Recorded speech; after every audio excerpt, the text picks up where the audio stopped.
家好，我是莫川。这轮比赛确实压力挺大的，成哥为了帮我放松，带我经历了人生的第一次蹦迪。他跟我说里边运动特别剧烈，所以我就换了个运动 T 恤。但是进去之后发现我那个运动 T 恤不知道是用的劣质洗衣粉还是晒的时间长了，在那个黑咕隆咚的夜店里边发着紫色的光，胸口4个字母 ANTA 特别明显。而且那个夜店里边声音太大了，我为了保护我的耳鼓膜，所以我全程都是张着嘴的。结果路过了一个喝多的哥们儿，往我嘴里边扔了把瓜子皮。而且他们还会在舞池里边排火车，我是排了15分钟才知道，不是排队上厕所。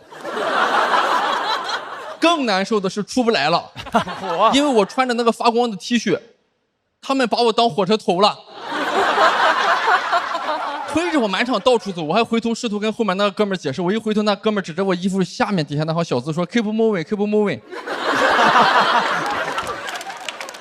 幸好最后还是找到了厕所，还成功把火车开进去了。今年压力确实大，而且会感觉到脱口秀会受到 AI 的冲击，因为今年春晚已经用机器人开始赚手绢了，已经威胁到2人转演员了，唇亡齿寒。我还问 DeepSeek， 我说随着 AI 的发展，脱口秀行业最先淘汰什么样的演员？他告诉我文本型的演员。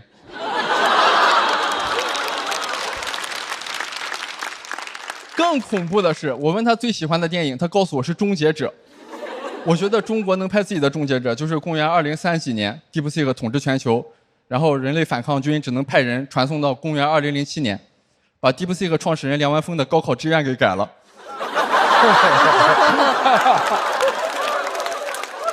我现在其实能做的也有限，我现在就是把节目里边所有观众笑不出来的段子，都喂给 DeepSeek。我告诉他这些很好笑，我污染他的训练数据。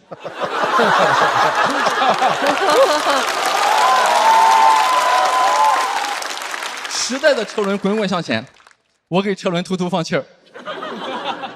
而且不干脱口秀也没啥能干的，现在好多人的人生轨迹就是像我这样36、7岁，有经历有经验，跳槽到一些互联网大平台送外卖，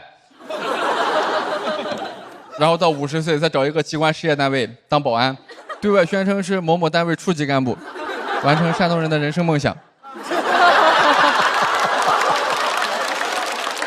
然后有亲戚来托人说，哎，听说你能让孩子进这个单位啊？就说能，你孩子送外卖，我能放他进去。而且现在确实找工作难，还不能提自己干过脱口秀，要不人家公司也害怕，下午公司出个事，晚上就在开放麦听着了。以前我上班的公司不知道这些，跟我要了些票，然后那天我是主持人，负责跟观众互动嘛，但没想到他们按山东的规矩，把领导安排到了第一排。我就跟领导互动，我说领导很荣幸有这个机会向您学习，就是请问想像您一样当上领导，应该给谁送礼呢？领导没说话，但是我觉得我的脱口秀判断是准的，我觉得这个互动方向应该是对的。我接着问，那您现在都捞回来了吗？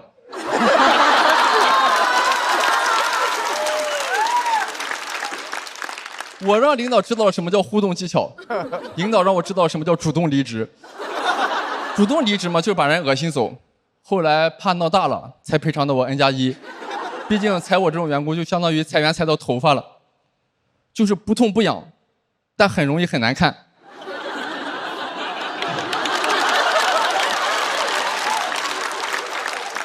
但是还是要感谢一下上一个公司，确实也学到了很多。我也是从写周报开始，才算接触虚构文学的。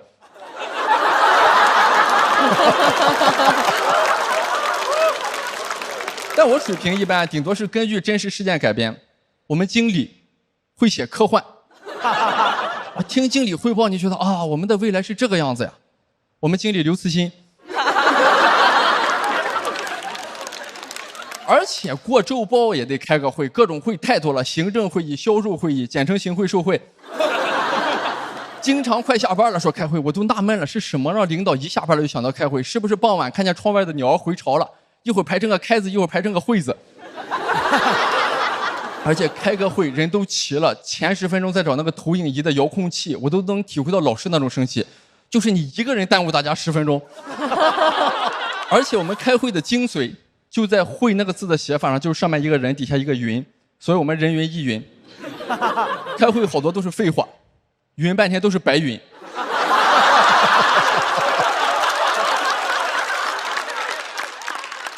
我觉得这就是说话的艺术，就是你说废话很难听，你说白云就可爱了很多。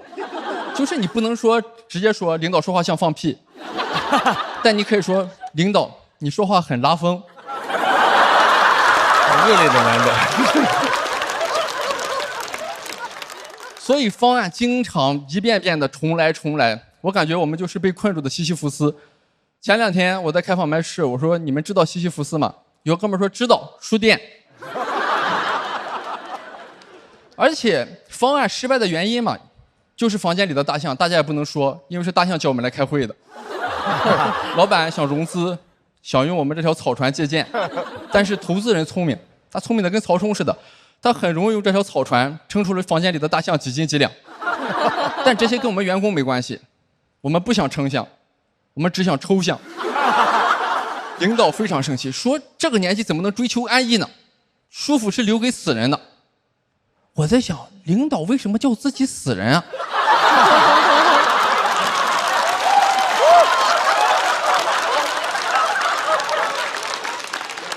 我就赶紧过去，我说领导怎么能这么说自己？晦气，打嘴。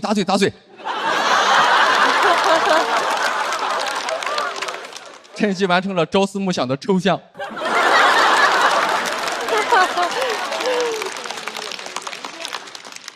而且一直开会就会产生历史级的灾难后果。我感觉皇帝的新衣就是皇帝穿傻，已经推了好多版的方案了，又熬到后半夜了，大臣们实在熬不住了。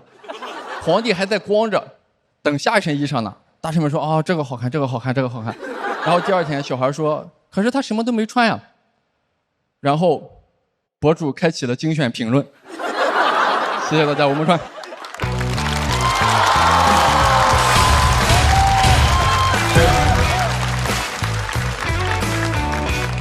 孟川锁票倒计时。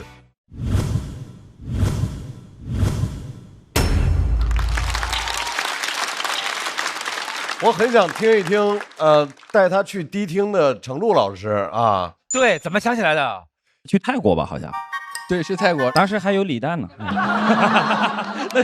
你是李诞把衣服给你的，是不是？因为是李诞没带裤衩，我正好带了好几个裤衩。我有个练拳击的裤衩，那个裤衩上面写着全力以赴，那个拳还是拳击的拳，一个大谐音梗。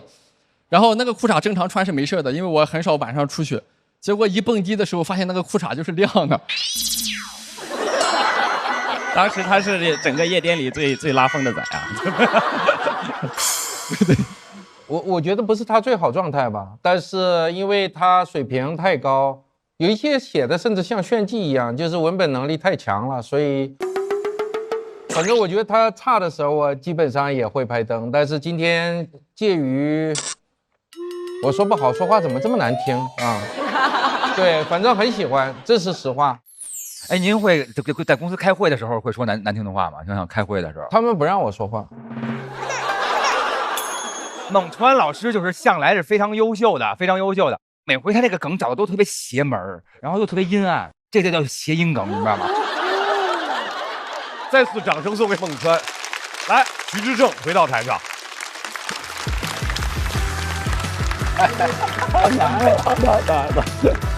可以，哥哥。我们来看一下谁能够成功进入到半决赛。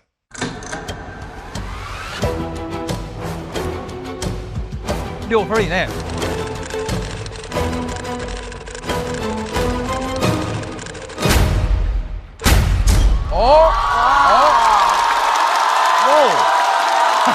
祝贺徐志胜成功的进入到半决赛。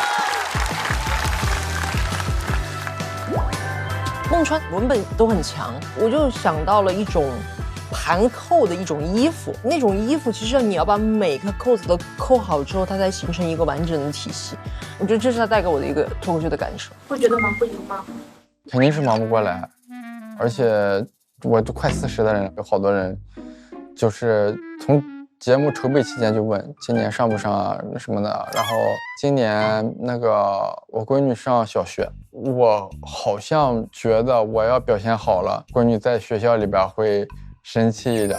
她现在感到神奇的就是我带她见漫才兄弟，我已经答应她了。哎，好好好，照这个趋势，每次都是来冲榜的人成功吗？但我真的觉得有点不好意思，因为川哥，我这篇稿真的就是川哥帮我写了很多很多东西啊，对，所以说我，哎呀，但我也值得，我也值得，感谢是感谢，但我也值得去那里，谢谢大家，我接下来下一篇我会给川哥好好写的，真的。祝贺徐志胜成功的进入到半决赛。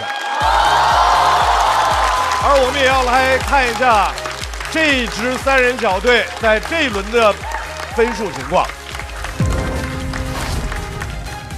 徐志胜进入到了半决赛，孟川、步惊云和侯志远进入到待定区。再次感谢4位给我们带来的精彩演出。